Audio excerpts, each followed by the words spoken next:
Thread exceptions. Note that the call to sleep method is enclosed in a try block and followed by a catch block. This is necessary because the sleep method throws an exception which should be caught.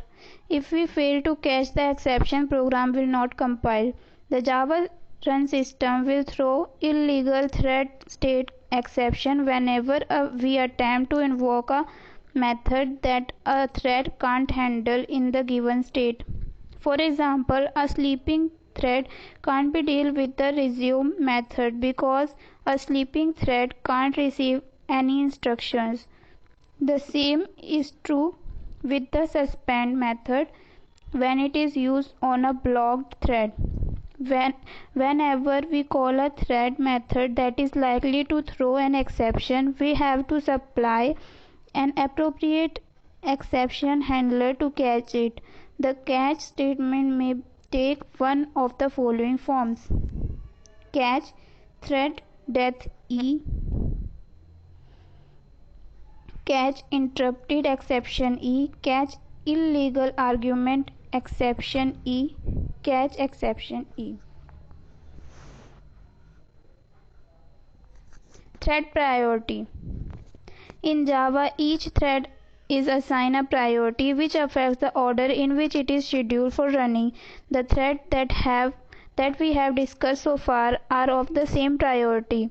The threads of the same priority given equal treatment by the Java scheduler, and therefore they share the processor on the first come and first serve basis. Java permits us to set the priority of a thread using the setPriority method. Thread name dot set priority int number. The int number is an integer value to which the thread priority is set. The thread class defines several priority constants. Min priority equals to 1, norm priority equals to 5, max priority equal to 10. The int number may assume one of these constants or any value between 1 and 10. Note that the default setting is norm priority. Most user level processes should use norm priority plus or minus 1. Background tasks such as network I/O and screen repainting should use a value very near to the lower limit. We should be very cautious when we trying to use very high priority values. This may defeat the very purpose of using multi-threads. By assigning priority to thread, we can ensure that they are given the attention they deserve.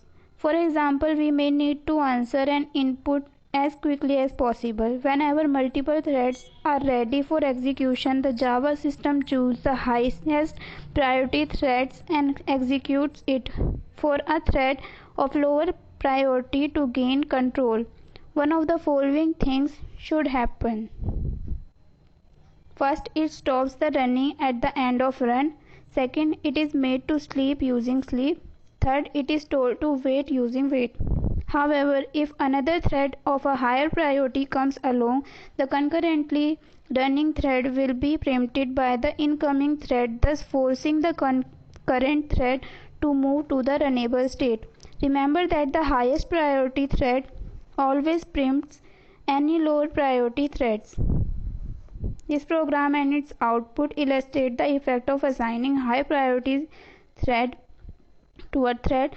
Note that although the thread A starts first and the highest priority thread B has preempted it and start printing the output first, immediately the third thread C that has been assigned for the highest priority takes control over the other two threads. The thread A is the last to complete. Use of priority in threads.